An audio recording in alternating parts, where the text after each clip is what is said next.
మీ వ్యాపార ప్రకటనలకు ఇంటర్వ్యూల కొరకు ఇప్పుడే సంప్రదించండి 9539345345. నమస్తే. సామాన్యుడి చేతిలో సామాజిక అస్త్రం నంబర్ 1 న్యూస్కి స్వాగతం. నేను రవీంద్ర. అర్ధరాత్రి 2 గంటల సమయం 12 బాక్సులు 11 కోట్ల రూపాయలు. ఆంధ్రప్రదేశ్ నుంచి వెళ్ళినటువంటి ప్రత్యేక విచారణ బృందం సిట్ సోదాలు జరిపినటువంటి సందర్భంలో వారికి దొరికినటువంటి డబ్బు ఇదంతా ఆంధ్రప్రదేశ్లో 2019 నుంచి 2024 వరకు చోటు చేసుకున్నటువంటి ఒక అతి పెద్ద స్కామ్, లిక్కర్ స్కామ్. ఈ కేసులో A1గా ఉన్నటువంటి రాజ్ కసిరెడ్డి, అతనికి సంబంధించినటువంటి ఆ యొక్క గోడౌన్లో హైదరాబాద్ శంషాబాద్ ప్రాంతంలో ఒక ఫామ్ హౌస్లో దొరికినటువంటి ఈ డబ్బు చాలా కీలకమైనటువంటి చర్చ జరుగుతుంది.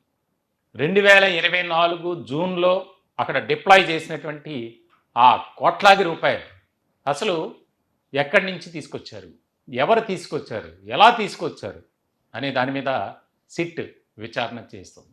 ఈ కేసులో పరారీలో ఉన్నటువంటి 2 వ్యక్తులు ఇచ్చినటువంటి సమాచారంతోనే అక్కడ రైడ్స్ జరిపారు. అట్టపెట్టెల్లో డబ్బులు, అవన్నీ ఫైల్స్, ఏవో కాగితాలు, డాక్యుమెంట్స్ అన్నారు. వాటిని ఓపెన్ చేసి చూసేసరికి సిట్ అధికారులకు ఆశ్చర్యపోయేటటువంటి సీన్ కనిపించింది.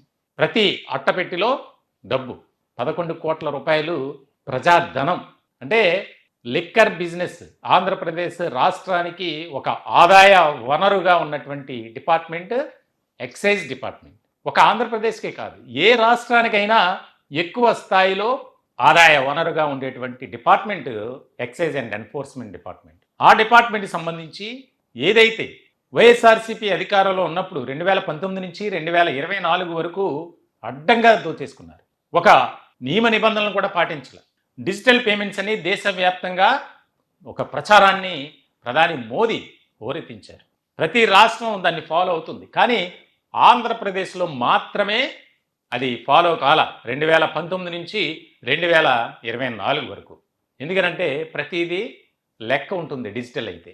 ఇదిగో ఇలా అయితే ఎవడగాడు అందిన కాడికి దోచుకోవడం, లిక్కర్ పాలసీని మార్చి అప్పటి వరకు ఉన్నటువంటి బ్రాండ్స్ని క్యాన్సిల్ చేయటం, జే బ్రాండ్స్ని రంగంలోకి తీసుకురావటం, దాని ద్వారా ఎవరైతే తయారీదారులు ఉంటారో వారితో ఒక ఒప్పందం కుదుర్చుకొని కోట్లాది రూపాయలు, దాదాపుగా ఇప్పుడు దేశవ్యాప్తంగా సంచలనాత్మకమైనటువంటి కేసుగా ఇది మారింది. ఇప్పుడు దీనిపై విచారణ జరుగుతుంది, అరెస్టుల సంఖ్య పెరుగుతుంది. తాజాగా రాజంపేట ఎంపీ మిథున్ రెడ్డిని అరెస్ట్ చేశారు. ఆయన అరెస్టుతో 12 మందికి చేరింది ఆ జాబితా. ఇటువంటి సందర్భంలో తాజాగా జరిపినటువంటి సోదాల్లో కోట్లాది రూపాయలు దొరకడం అనేది ఒక ఆశ్చర్యాన్ని కలిగిస్తుంది. దీని వెనుక పాత్రధారి, సూత్రధారి రాజ్ కసిరెడ్డి అయినప్పటికీ దీనంతటికీ బాస్ ఒక ఆయన ఉన్నారు. ఆయనే వైఎస్ జగన్మోహన్ రెడ్డి అనేది చర్చ నడుస్తుంది. చాలా కీలకమైనటువంటి పరిణామం. అంటే తెలంగాణకు సంబంధించినటువంటి వ్యక్తులతో కూడా ఈ రాజ్ కసిరెడ్డి ఒక బాండింగ్ ఏర్పాటు చేసుకున్నారు, సాన్నిహిత్య సంబంధం కొనసాగించారు, అక్రమాలకు, అవినీతికి తెరలేపారు. ఇలాంటి సందర్భంలో ఆయన జైల్లో ఉన్నారు. ఎవరైతే ఈ కేసులో ఉన్నటువంటి కొంతమంది ఉన్నారో వారు ఇచ్చినటువంటి సమాచారం మేరకు రైడ్స్ జరిగాయి. ఇంకా 10 చోట్ల జరిగాయట. అక్కడ ఏంటి అనేది ఇంకా అప్డేట్ రాలా. ఇక తరచూ వారిచ్చినటువంటి ఆధారాలు, సాక్ష్యాలను బట్టి ఎవరైతే ఈ కేసుతో సంబంధం ఉన్నటువంటి వ్యక్తులను విచారిస్తుంది సిట్, దాదాపు 100 మందిని విచారించారు. వారి దగ్గర నుంచి అనేక కీలకమైనటువంటి అంశాలపై డేటా తీసుకున్నారు. ఆ డేటా తీసుకున్నటువంటి భాగంలో ఇందులోనే దీన్ని పట్టుకున్నారు. ఈ యొక్క రైట్స్ జరిగాయి 11 కోట్ల రూపాయలు.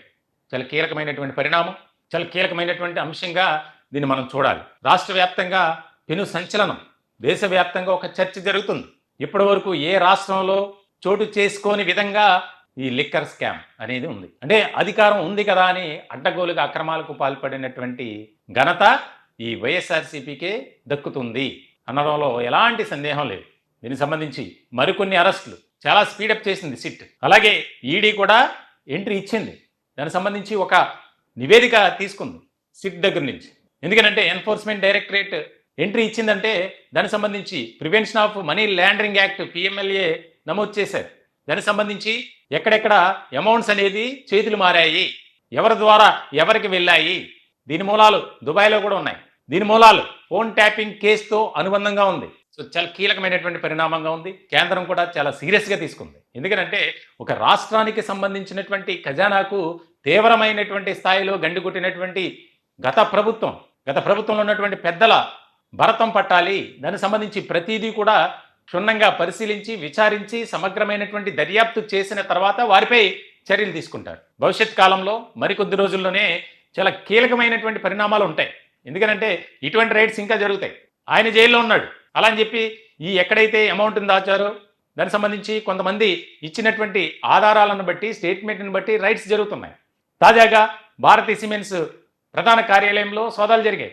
అలాగే రాజ్ కసిరెడ్డికి సంబంధించినటువంటి బంధువుల ఇళ్లలో కూడా సోదాలు జరిగాయి. బాలాజీ గోవిందప్ప ఆయన భారతీ సిమెంట్కి కంపెనీకి డైరెక్టర్గా ఉన్నారు. ఆయన నివాసంలో హైదరాబాద్లో జరిగాయి. ఆయన బంధువుల నివాసాల్లో ఏకకాలంలో సోదాలు జరిగాయి. అనేక కీలకమైనటువంటి డాక్యుమెంట్స్ని స్వాధీనపరుచుకున్నారు. షెల్ కంపెనీలకు సంబంధించి అక్కడ ఏముండదు, బోర్డు మాత్రమే ఉంటుంది, లోపల ఏముండదు, అంత ఖాళీ. ఈ డబ్బును అటు టర్న్ చేయటం, చాలా ఆర్థికపరమైనటువంటి నేరాలు జరిగాయి. చాలా కీలకమైనటువంటి పరిణామంగా మారింది. ఈడీ కూడా దానికి సంబంధించి చాలా స్పీడప్ చేయడానికి సిద్ధంగా ఉంది. సిట్ నుంచి తీసుకునే నివేదికను ఆధారంగా చేసుకుని ఈడీ కూడా ముందుకు వెళ్తుంది. ఈ కేసులో చాలా పెద్ద తలకాయలు, కీలకమైనటువంటి వ్యక్తులు అరెస్టు కాబోతున్నారు అనడంలో ఎటువంటి సందేహం లేదు. ఈ టాపిక్పై మీ విలువైనటువంటి అభిప్రాయాలు కామెంట్ రూపంలో తెలియజేయండి. దయచేసి మా ఛానల్ని సబ్స్క్రైబ్ చేసుకోండి. Thank you.